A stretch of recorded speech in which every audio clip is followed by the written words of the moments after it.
اعوذ باللہ من الشیطان الرجیم بسم اللہ الرحمن الرحیم تلک القری نقص علیک من انبائها ولقد جاءتهم رسلهم بالبینات فما كانوا ليؤمنوا بما كذبوا من قبل كذلك يطبع الله على قلوب الكافرین۔ ان بستیوں کے کچھ قصے ہم آپ سے بیان کر رہے ہیں۔ ان سب کے پاس ان کے پیغمبر معجزات لے کر آئے، پھر جس چیز کو انہوں نے ابتدا میں جھوٹا کہہ دیا، یہ بات نہ ہوئی کہ پھر اس کو مان لیتے۔ اللہ تعالیٰ اسی طرح کافروں کے دلوں پر مہر لگا دیتا ہے۔ جس طرح گزشتہ صفحات میں چند انبیاء کا ذکر گزرا، بینات سے مراد دلائل اور براہین ہے اور معجزات دونوں ہیں۔ مقصد یہ ہے کہ رسولوں کے ذریعے سے جب تک ہم نے حجت تمام نہیں کر دی، ہم نے انہیں ہلاک نہیں کیا، کیونکہ جب تک ہم رسول نہیں بھیجتے عذاب نازل نہیں کرتے۔ اس کا ایک مفہوم تو یہ ہے کہ یوم میثاق کو جب عہد لیا گیا تھا تو یہ اللہ کے علم میں ایمان لانے والے نہ تھے، اس لیے جب ان کے پاس رسول آئے تو اللہ کے علم کے مطابق ایمان نہیں لائے، کیونکہ ان کی تقدیر میں ہی ایمان نہیں تھا جسے اللہ نے اپنے علم کے مطابق لکھ دیا تھا، جس کو حدیث میں تعبیر کیا گیا ہے۔ دوسرا مفہوم یہ ہے کہ جب پیغمبر ان کے پاس آئے تو اس وجہ سے ان پر ایمان نہیں لائے کہ وہ اس سے پہلے حق کی تکذیب کر چکے تھے، یعنی حق کو جھٹلا چکے تھے۔ گویا ابتدا میں جس چیز کو جھٹلا چکے تھے یہی گناہ ان کے ایمان نہ لانے کا سبب بن گیا اور ایمان لانے کی توفیق ان سے سلب کر لی گئی۔ اسی کو اگلے جملے میں مہر لگانے سے تعبیر کیا گیا ہے۔ وما يشعركم انها اذا جاءت لا يؤمنون ونقلب افئدتهم وابصارهم كما لم يؤمنوا به اول مره، سورہ انعام۔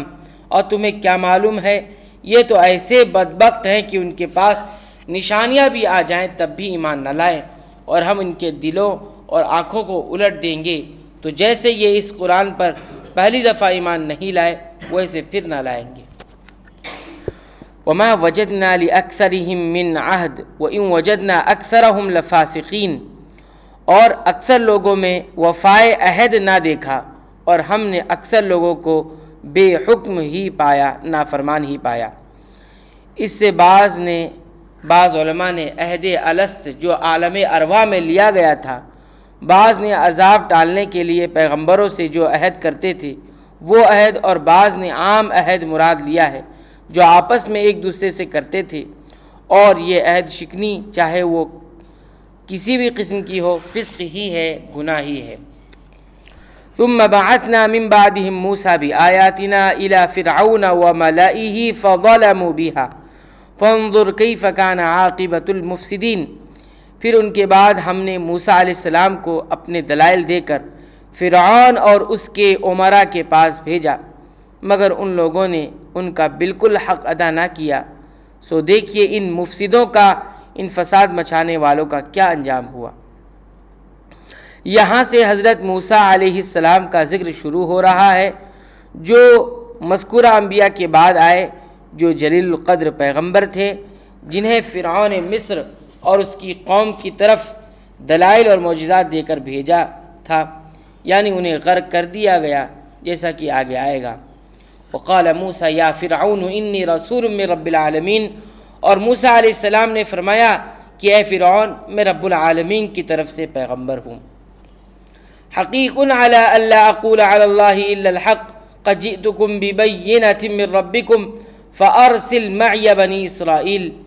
میرے لیے یہی شان ہے کہ بجز سچ کے اللہ کی طرف کوئی منسوب نہ کروں، میں تمہارے پاس تمہارے رب کی طرف سے ایک بڑی دلیل لایا ہوں، سو تو بنی اسرائیل کو میرے ساتھ بھیج دے، جو اس بات کی دلیل ہے کہ میں واقعی اللہ کی طرف سے مقرر کردہ رسول ہوں۔ اس معجزے اور بڑی دلیل کی تفصیل بھی آگے آ رہی ہے۔ بنی اسرائیل جن کا اصل مسکن شام کا علاقہ تھا، حضرت یوسف علیہ السلام کے زمانے میں مصر چلے گئے تھے اور پھر وہیں کے ہو کر رہ گئے۔ فرعون نے ان کو غلام بنا لیا تھا اور ان پر طرح طرح کے مظالم کرتا تھا، جس کی تفصیل پہلے سورہ بقرہ میں گزر چکی ہے اور آئندہ بھی آئے گی۔ فرعون اور اس کے درباری عمراء نے جب حضرت موسیٰ علیہ السلام کی دعوت کو ٹھکرا دیا تو حضرت موسیٰ علیہ السلام نے فرعون سے دوسرا مطالبہ کیا کہ بنی اسرائیل کو آزاد کر دے تاکہ یہ اپنے آبائی مسکن میں جا کر عزت اور احترام کی زندگی گزاریں اور اللہ کی عبادت کریں۔ اللہ تعالیٰ سے دعا ہے رب العالمین تو ہمیں قرآن کریم کو سمجھ کے ساتھ اور غور و فکر اور تدبر کے ساتھ تلاوت کی توفیق عنایت فرما، آمین۔